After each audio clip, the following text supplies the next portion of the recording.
Hello and welcome to Unit 3, Lesson 5 online. Let's go ahead and get started on this, and we're going to start with a review.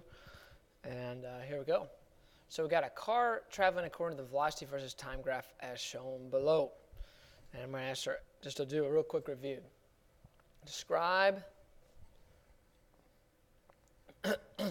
what's happening to it in words. And if we go back, we can see that this object starts with zero velocity and is speeding up in the negative direction. So it speeds up in the negative direction. Again, that's just a review. So now let's go back. Now again, a week ago I said that we're going to now begin to go back into equations. We did the graphs last week. This week it's going to be more of the equation side. So let's draw the equation that represents this motion. So on the y-axis is v. Then we've got to find our slope of our line. And our slope is down 5 over 5. So that's negative 5 meters per 5 seconds, giving us negative 1, that's meters per second, is negative 1 meters per second squared. And that represents our acceleration, as we learned last week, that slope. So it's going to be negative 1 meters per second squared. On the x-axis, we have t, and in this case, our initial velocity is 0, which would be normally our b. And so that's our equation for this there, and obviously that's there on the notes there. Okay, so then we're going to start from there. So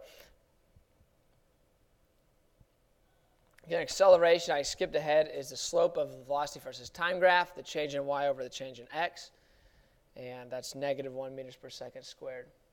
All right, now, that brings us to our first equation. So last week's equation, I gave you equation 1, had the crayons with the thumbs up, was velocity final equals AT plus VI. Or we could resolve this, and we got A was equal to delta V divided by T, where delta V is equal to V final minus V initial. All right, so there's our equation. That's the same equation, just reworked if you want to solve for A. We're going to go ahead and derive 3 more equations. So I'm going to do this fairly quickly, so feel free to pause this video if you can't keep up, and I'm intentionally going quickly. The main point is to derive. I want to show you where these equations come from. I'm not just pulling these equations out of nowhere. I'm pulling them straight from our graphs. And we can either use graphs to solve our problems, or we can use these equations. So I'm going to use this graph here. Let's go ahead and describe in words what's taking place. So this object already has a velocity of 2 meters per second, and it's speeding up to 5 meters per second in 6 seconds. Okay, so it's this object speeding up in the positive direction. Now, last unit, we found displacement by taking area under a curve. All right? So let's go ahead and find the displacement of this object. So last unit, so what we want to do is, again, displacement equals this area underneath this curve. Now there's 2 major parts. We got part 1, we got part 2. We got a triangle, we got a rectangle. So we got to find that area. To find the displacement would be how far it went and which way. So like I said, I like to solve it in two sections. Yeah, section 1, which is a triangle. So the area of a triangle is 1/2 base times height. Then area 2, which is a rectangle, is base times height. So we got 1/2 times 2. And we're going to look at the height of this thing. So we got 1, 2, 3.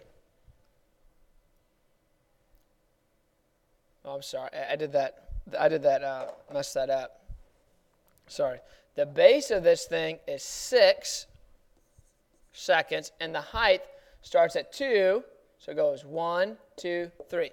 So it's 3 meters per second. All right? And so when we solve that out, we get 1/2 times 6 is 3. So 3 times 3 is 9 meters. Now we're going to do the second part. So we've got a base, which is 6 seconds, times a height, which is 2 meters per second.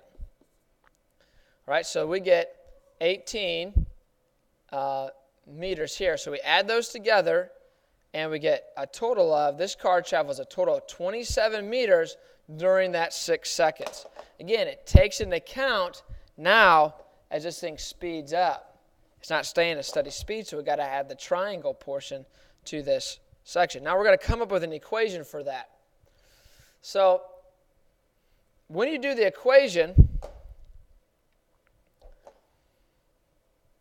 this part of the triangle right here, this base times height, this base is time, and the height is final velocity minus the initial velocity to get the distance, or to get the difference of 3. It would be final velocity minus initial velocity, or delta V.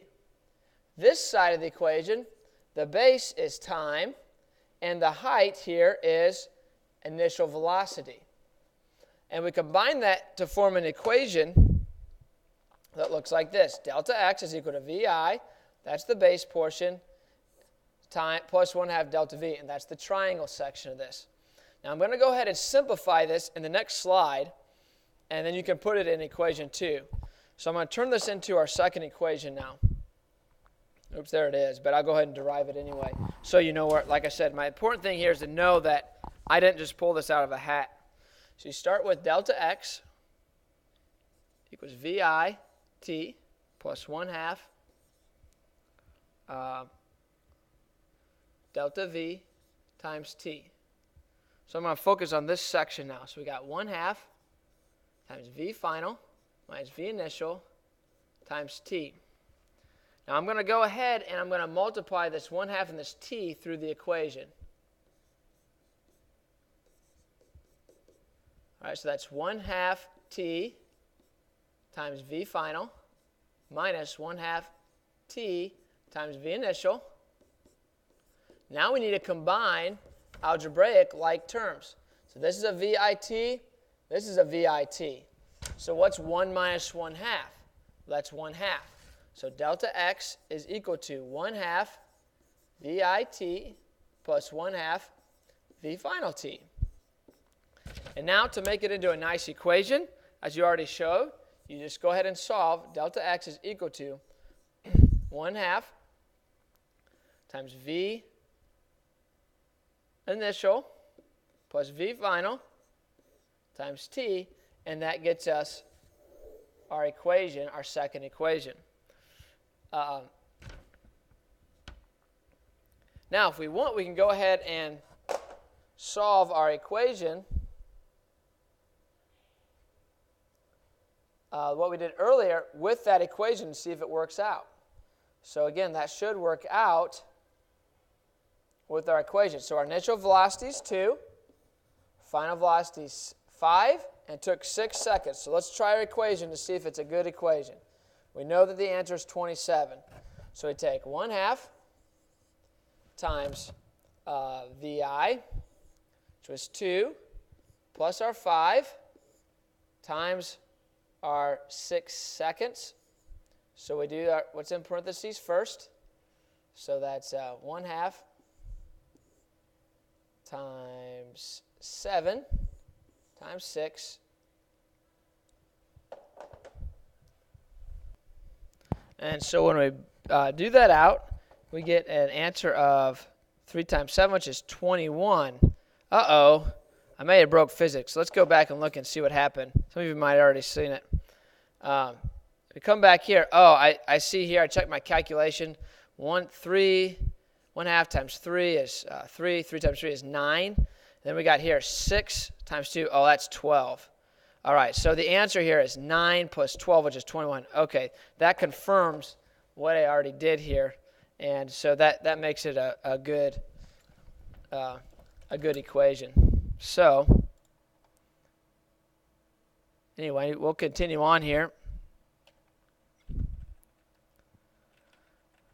And let me catch back up. So, again, that's a good equation. Here it is. Delta x equals 1/2 v final plus VIT if you want to find your displacement. All right, third equation. This is a good equation to use if final velocity is not given. I'm going to go ahead and derive this. Again, I'm going to go pretty quick through this because the derivation, you won't have to derive anything, but it's good to know where it came from. And if you go back a screen, and if I start right here, and I combine the first equation, V final equals AT plus VI, I take that and use substitution to there, you'll see this next step. So let's go ahead and do that. So we have delta x equals 1/2 VIT plus 1/2 times AT plus VI. Let's go ahead and multiply this through. So you have 1/2 times AT squared. So 1/2 times T times A times T is 1/2 AT squared plus 1/2 VIT. Now I can combine this and that to make 1. 1/2 plus 1/2 is 1. So you end up with a final equation of delta x equals VIT plus 1/2 AT squared. This is equation number 3. I think it's going to be more formalized on the next slide. There it is on that slide. Now the last equation that I'm going to derive is if you don't have time.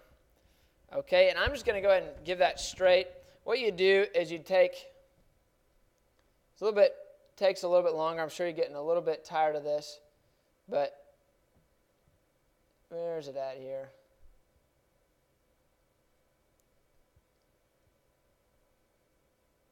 There it is. If you take this equation, excuse me, solve it for t, and then plug it in there, and you'll get this last equation. Real simple. I just showed you quite a bit. So the fourth equation is this right here. V final squared is equal to V initial squared plus 2 delta x, or your displacement, times A. And we're going to go ahead and part 2 of this. Make sure you watch both parts and apply this to an example problem. And I'll get started in just a moment.